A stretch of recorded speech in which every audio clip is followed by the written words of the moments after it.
Hello, good morning to all. Welcome to home education.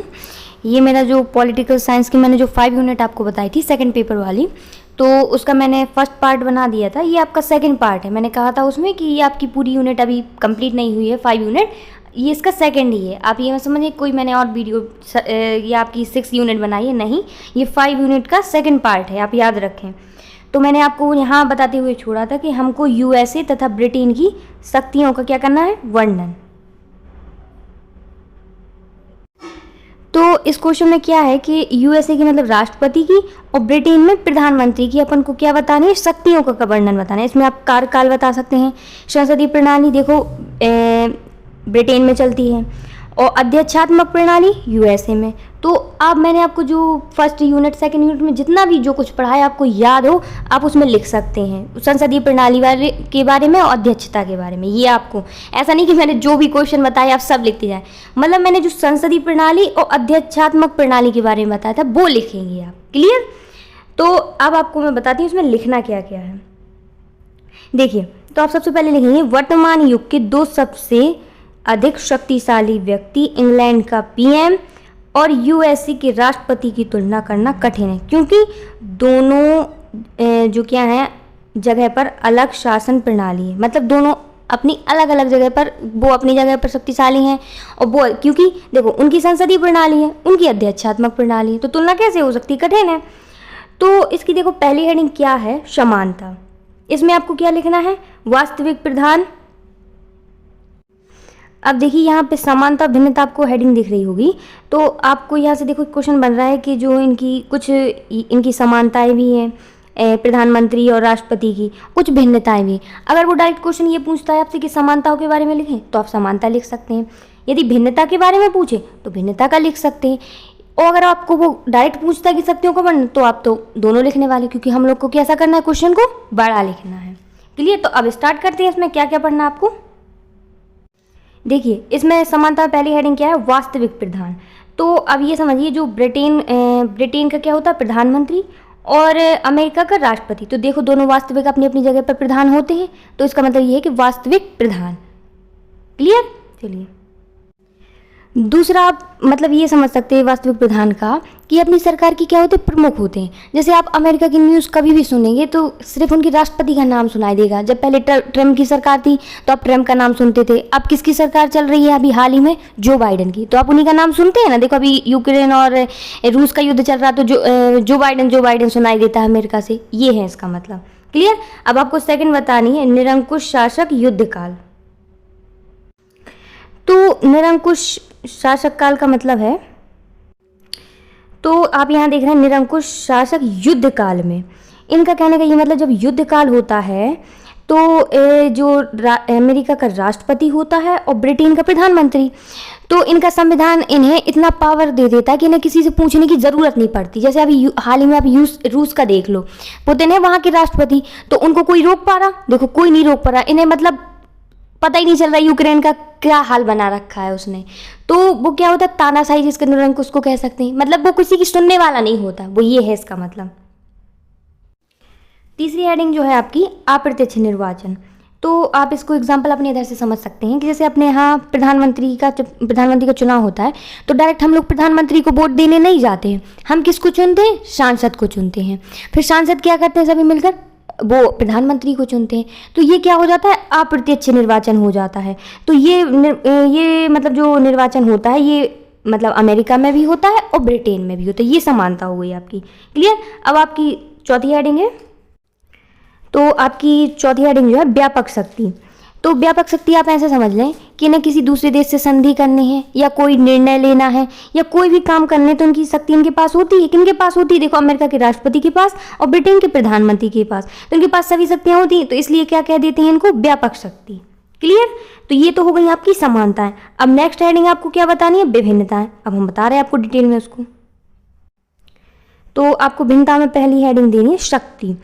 तो आप इससे समझिए, मैंने शॉर्ट में लिखा है, मैं आपको समझाती जाऊंगी कि ये लिखना किस तरीके से। जैसे शक्ति है हेडिंग, तो आपको बताना है कि जो यूएसए के राष्ट्रपति को शक्ति कौन प्रदान करता है, उनका संविधान। अब ब्रिटेन के प्रधानमंत्री को उनको शक्ति कौन प्रदान करता है, ब्रिटिश सम्राट। क्लियर हो गया आपको? ये मैंने आपको जब यूनिट पढ़ाई थी तब भी मैंने आपको ये समझाया था। क्लियर हो गया। अब चलिए नेक्स्ट हेडिंग में। हाँ, आपको एक चीज़ और बतानी है यहाँ पर। ये देखिए यहाँ मैंने कार्यकाल लिखा है। तो जो अमेरिका के राष्ट्रपति का कार्यकाल कितने वर्ष का होता है? 4 वर्ष का। अब ब्रिटिश में क्या लिखने वाले हैं कि जो इनका निश्चित नहीं है, लेकिन जो कॉमन सभा में मतलब इनकी जो लोकसभा होती है, तो इनका जब तक दल का बहुमत रहे ये तब तक रहते हैं। क्लियर। अब ये एक चीज़ और आप यहाँ सुन लें। ये मैंने शॉर्ट में जैसे लिखा है यहाँ पर कि मैंने शक्ति लिख दिया है, फिर यहाँ पे क्रॉस लगा के मतलब डंडी लगा के कि संविधान ब्रिटिश, तो आप ऐसा मत लिखिए। मैंने जैसे आपको समझाया है कि जो कहने का मतलब कि जो यूएसए की शक्ति राष्ट्रपति को किससे मिलती है? संविधान से। तो ऐसे ही आपको पूरी लाइन बना के हेडिंग बना के अच्छी तरीके से लिखना है। हेडिंग डालते जाएंगे फिर आप लिखते जाएंगे। क्लियर। चलिए तो चलिए नेक्स्ट हेडिंग की तरफ चलिए। सेकंड आपको पढ़नी है, 1 मिनट रुकिए।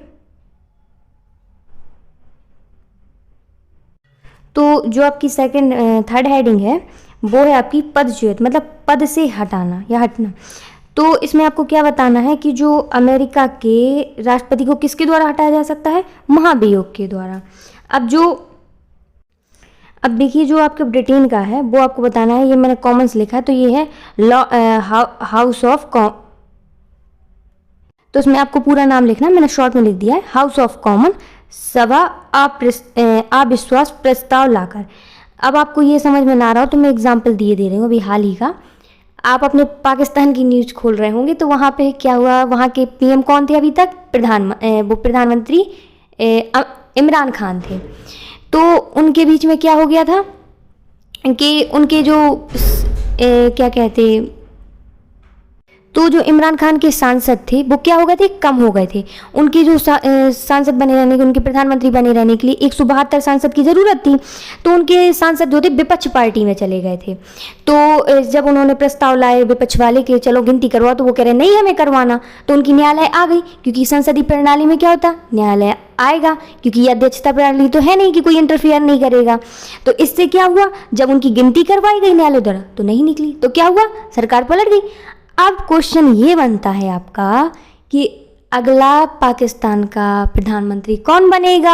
आपको ये किस पार्टी द्वारा चुना जाएगा? आपको कमेंट करके बताना है। क्लियर।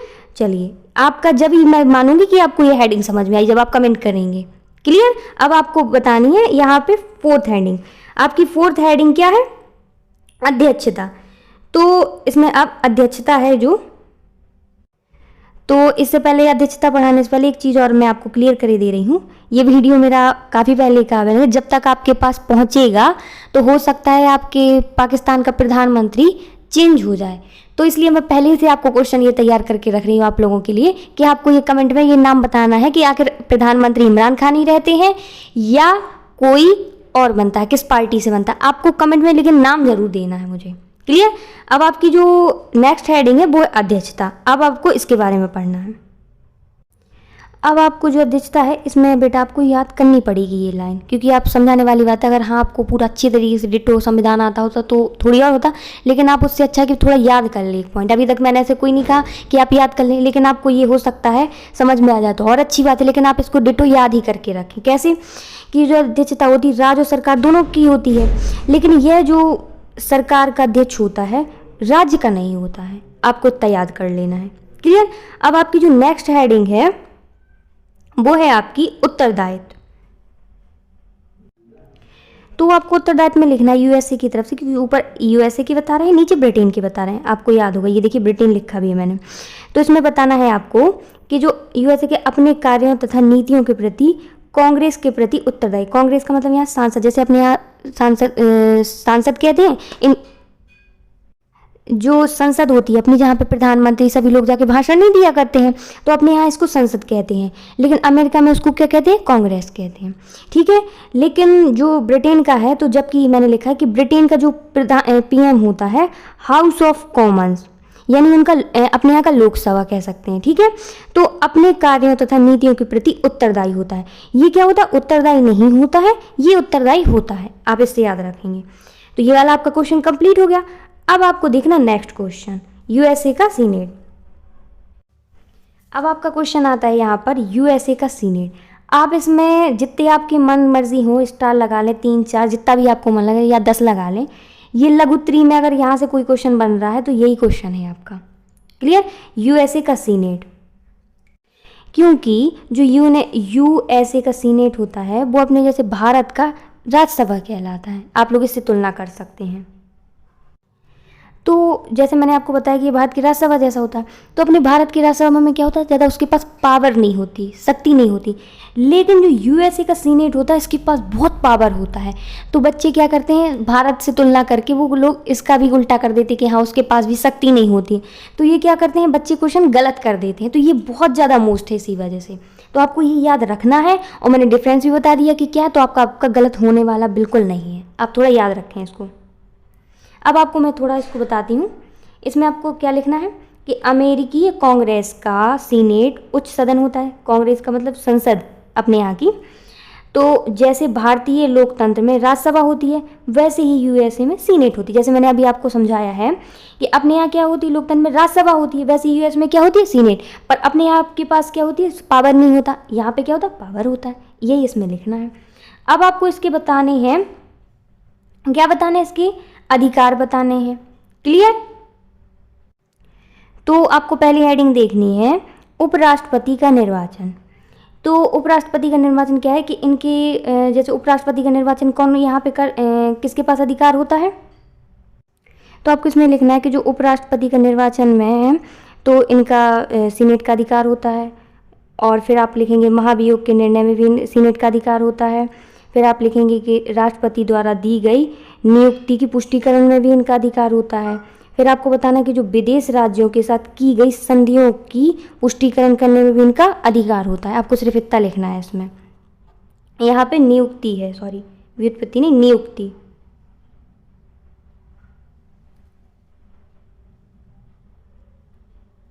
यहाँ पे नियुक्ति है, हम लिखे दे रहे हैं आपको यहाँ पे, जहाँ पे मैंने ये डाला नियुक्ति। क्लियर हो गया? तो आपको इसमें लिख देना कि सीनेट का अधिकार होता है, बस आपको हेडिंग डाल के इनका अधिकार होता है। हो गया आपका? अब आपको थोड़ी सा और इसके बारे में थोड़ी और जानकारी देने वाले हैं हम। ये देखिए, ये लिखा है यहाँ पे कि दोनों सदनों के कुछ विशेष अधिकार। तो आपका पहला हेडिंग है कि संविधान संशोधन में। तो ये है कि आपके जो दोनों सदनों के कुछ विशेष अधिकार हैं।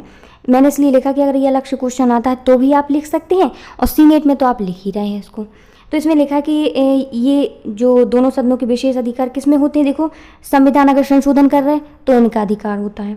वैसे कि दोनों सदनों को अपने निर्वाचन के समय स्थान तथा निर्वाचन ढंग से निश्चित करना, इसमें भी इनका दोनों सदनों का अधिकार होता है। फिर आपको बताना कि अंतर्राष्ट्रीय मामलों में हस्तक्षेप करना, ये भी दोनों सदनों का अधिकार होता है।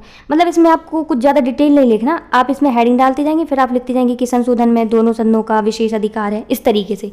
जैसे मैं पहले भी आपको बता चुकी हूँ किस तरीके से आप, लेकिन आप पॉइंटों में मत लिखिएगा, हेडिंगों में ही लिखना, आप इतना याद रखिए।